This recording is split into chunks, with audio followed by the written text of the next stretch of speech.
Spaceguard Centre has no government support. So it is very important that the public actually visit it and just pay the ticket. That is the reason I didn't record a very interesting session inside. So that is very important that you go and visit it. It's very educational, I must say that. Interesting tour, information, planetarium, gift shop, telescope. So you will enjoy, and everybody in your family will enjoy visiting this center. Okay, this is the Spaceguard Centre in the Powys, Wales, just near the border with England. And this is the first time one of the telescopes that they have in this one. They have a big one there, which I saw that how they installed it. There's a planetarium also inside. No access behind this point here. It's quite overlooking all the hills and mountains around here. So let's go protect Drax telescope. Project Drax telescope dome. That's the one. Okay, that's the telescope. And all the details are here. The Spaceguard Centre.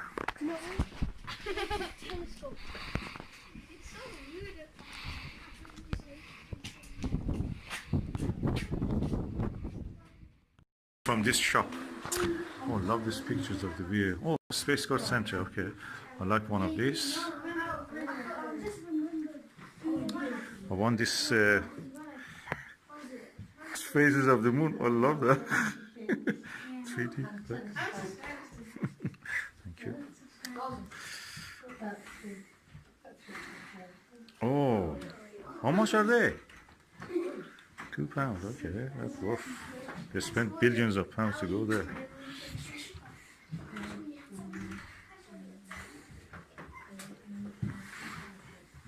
Oh, I cannot resist that. So you want solar system? I'm getting all this. Oh, Jupiter! Oh. All this time you spend, just to photograph one. They have already photographed it here in 3D. Jupiter's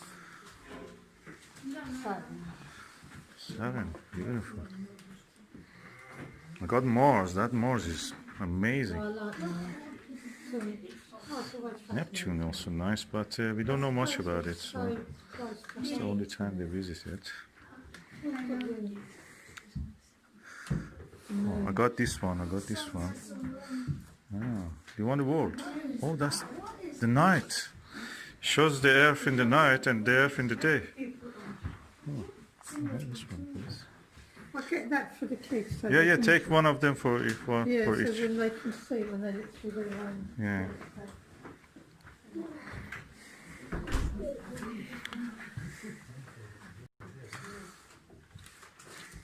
Is it the same as that one? Don't think it's that. No, that's I want this different. one for myself. I wanted That's a moonshine, Earthshine. Sorry. Yeah. Oh, this does worth to come here. What's for this? Albedo Mars. Solar system model making kit. Yeah, at 4 o'clock. Spaceguard.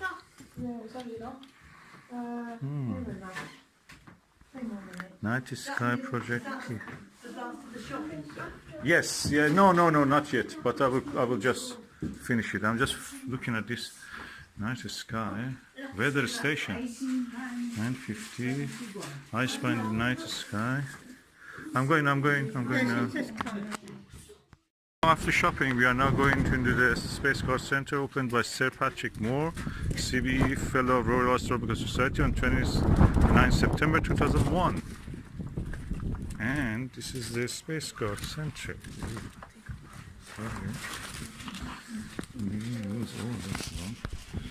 There was a comet just last week. Evil Marco. Excuse me, I'm sorry.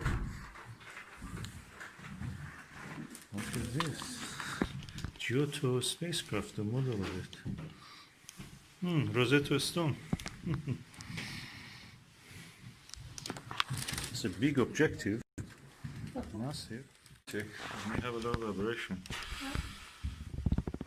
They're looking here for near-Earth objects. Yeah, you can see all of the Messias catalog here, and the Big Bang and the scale of the universe. That is more interesting for me, the moon.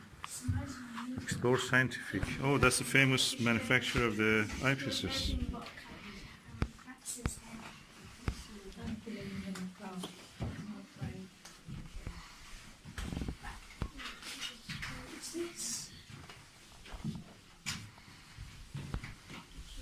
There are a few places on the moon which are not named.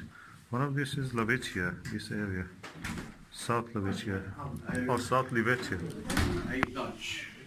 We are expecting more, but they have failed to arrive. That's their problem. Oh, that's the 6-inch refractor. So, you'll probably find a few bits where you can walk into things, fall down stuff, trip over cables, normal sort of drill.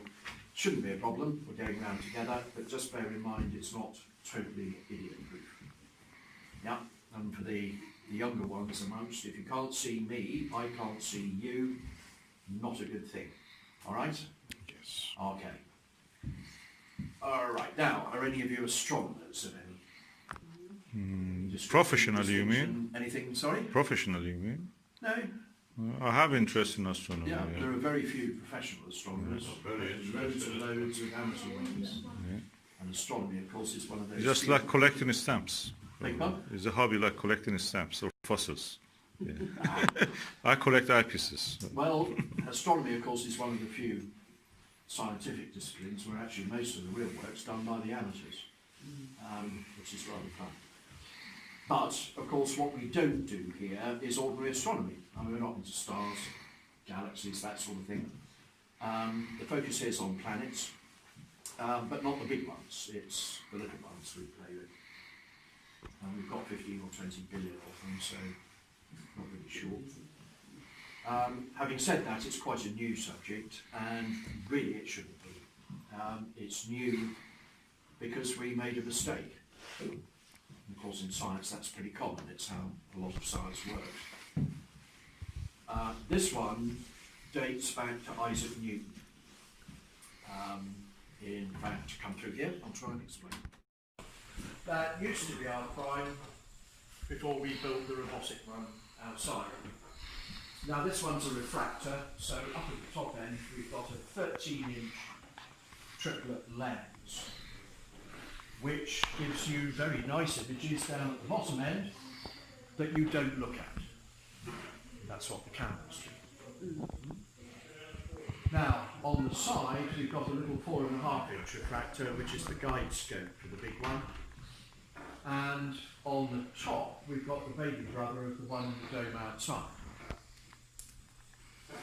Now, all you can see at the moment, it's neither motorised nor a shutter.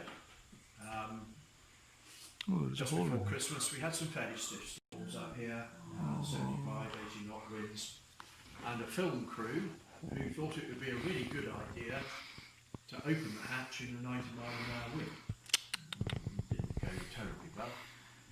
So just at the moment we're deciding whether to just repair that or replace the entire disc assembly.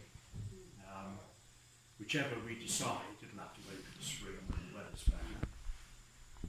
But even in the best of times, we want to do it because the computer here is linked to the weather sensor outside, which of course is saying, don't. Yeah. Well, you can override that one, and you want 2.5 tons of machinery crashing around there. Oh yeah. We have to be able to move the dome. I can do that because, excuse me 1 second, we've got a roof that goes round and round like that. The up and down bit's normally a case of turning the big disc up that, but obviously at the moment I've got that well clamped down. But it's a fairly simple, straightforward system, really.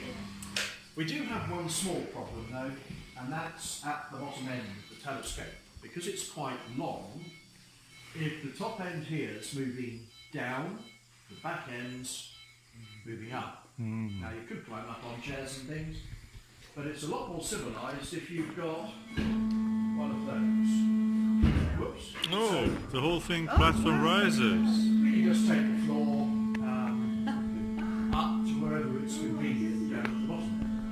Typical British. Well, Typical British. any thought. Absolutely. But the whole idea in here is really just to keep everything as simple to operate as you can. But all of the telescopes that I've mentioned have one quite important limitation. I think the best way to explain is if we drop that back down here, otherwise the top step comes as a bit of a surprise.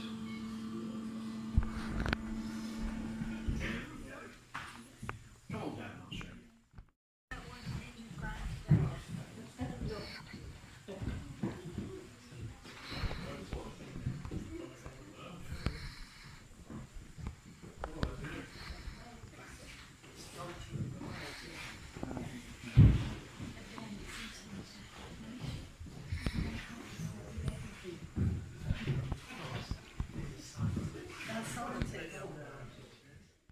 That's the dome of the new telescope that they brought from the Cambridge University. It's the Schmidt camera, Schmidt Newtonian camera. And it was donated by them, and they transferred it by the volunteers to here. And they're going this Saturday to test drive it for the first time.